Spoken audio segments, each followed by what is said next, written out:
can't get away from that. And that's what David had discovered, and that's what David had proven. Because indeed, ladies and gentlemen, David Oates is the father of reverse speech. And please give him a warm, warm welcome.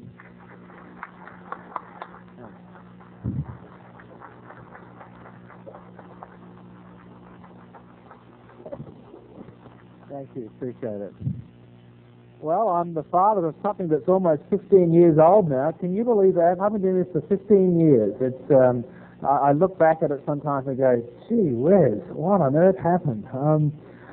I see most people have heard of reverse speech now, which is quite a transformation from when I first began.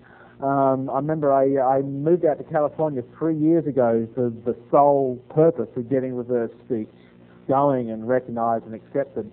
And I would go into a lecture and people would look at me sideways and go, he plays tanks backwards. I think he's a bit crazy. You know, I came across this phenomenon 15 years ago. Reverse speech actually had a very unusual beginning that I never talk about in any of my radio or TV appearances. So why don't I tell you the real untold story of how reverse speech began. It's actually quite amusing.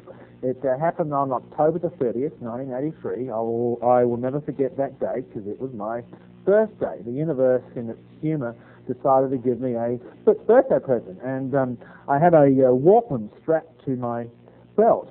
And I was in the bathroom and I went over the toilet bowl and this Walkman fell out of my belt right into the toilet bowl. And I pulled the thing out, and it didn't work, this useless Walkman.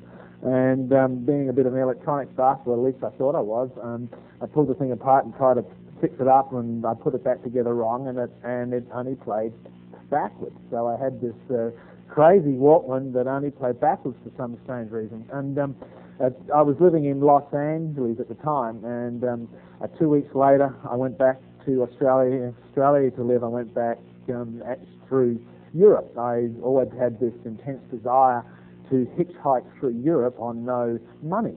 So crazy. I've been known to do these crazy things. So I went into London. So I went to London. I had this great big knapsack on my back, and I threw it all into the trash, except for a sleeping bag and some sheepskin clothes and this backwards playing Walkman. Why I kept this useless Walkman is just beyond me.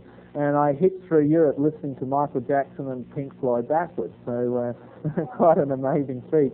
Then I went back to Australia, and in '84 I was running a halfway house for street kids.